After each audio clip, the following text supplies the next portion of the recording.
Hello. So I'm going to be caged for the next 24 hours and putting myself into isolation to bring the attention to pandemics caused by animal exploitation, which is the leading cause of pandemics around the world. We're in different times due to the current pandemic, due to COVID-19, but for us humans, it's nothing more than a breath of fresh air and a walk in a park compared to animals in our farms who are forced into isolation their whole entire lives. These animals suffer in misery their whole entire lives. They never feel the grass under their feet or the sun on their backs. And sadly, some of these animals will have to share a cage with a dead body, whether it be their friend, their family member, their child or their own baby. Some will be forced to drink dirty water and have no access to clean water. And their dirty water can only be represented as a sewage line filled with faeces that they'll be forced to drink or they'll die. Sheds, lack of sunlight, overcrowded sheds, ammonia in the air from waste, from decomposing waste will burn their lungs and their eyes. Stress levels so high, it will cripple their immune system. Factory farming is an incubator for the next big pandemic. Standard practice of our factory farms is nothing less than a public concern on a global level. Factory farms around the world are a breeding ground for diseases which cause pandemics. We have had many warning signs over the years from the leading experts, the Humane Society International and the American Public Health Association have been warning about these types of pandemics and demand for a moratorium on factory farms for the last 20 years. Sadly, in this pandemic, we are seeing a xenophobia approach this pandemic and people finger pointing at China, at them and the animals they eat. This isn't about the animals you eat. Had these people not looked at the history and the facts, the last biggest pandemic was in America. It started in 2009 on a pig farm with swine flu that killed 500,000 people. This isn't about where you're from and the animals you eat. It's about how we dramatically need to change about how we see animals and how we treat them.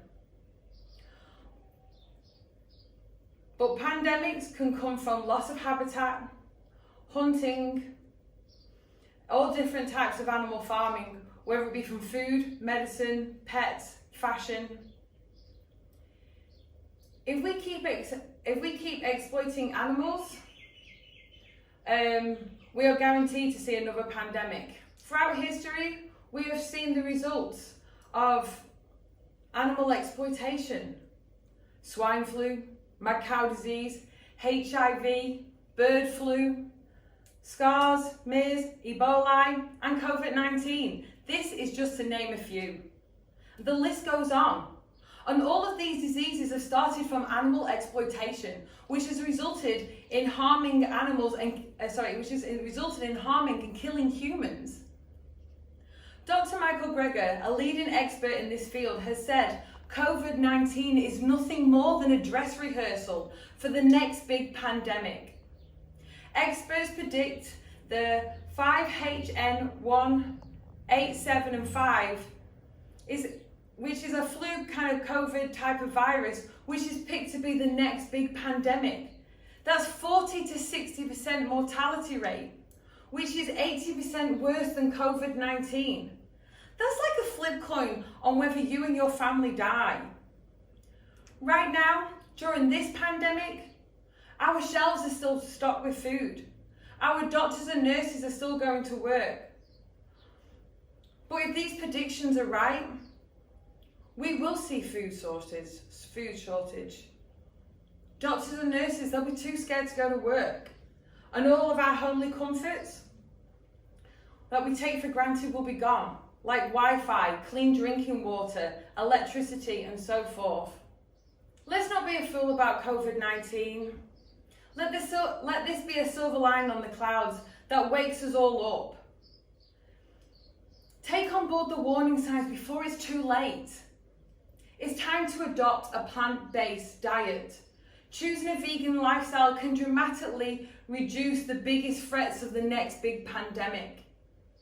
If you want to see a safe future for your family, we all need to now act on a global level. For a safe and healthy future for humans on Earth, please go vegan.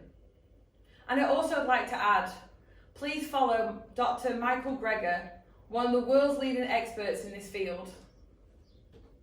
I'm now going to be put into this cage for the next 24 hours. You ready? Yeah, I suppose.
Particularly the Australian media isn't even raising this issue at all when scientists are trying to get through so much about our exploitation of animals and how that's harming us all in so many ways. I'm the campaign director for the group Vegan Rising. The ACNC, the Australian Charities Not-for-Profit Commission, investigate us as they have investigated other groups and basically decided to revoke our charity status. I think interestingly in the situation we're in, because they said that veganism, ultimately their ultimate reason was veganism is not in the public interest. And here we are in isolation, in lockdown, with all these people dying around the world, which is from basically eating animals, exploiting animals, subjugating animals, keeping animals confined, encroaching on animals' territory in the wild, all these reasons that lead to these pandemics, which Mippy went into a little. Got one from Dr. Michael Greger, who's a specialist in infectious diseases, who's nutritionfacts.org, who said, if we want to create global pandemics, then we build factory farms. He's also said, the American Public Health Association has been calling for a moratorium on so-called factory farms for 20 years now. Importantly, this is what I've added to this, is that they're not just calling for a de-intensification of the pig and chicken industries, but they've questioned whether we should be eating animals at all.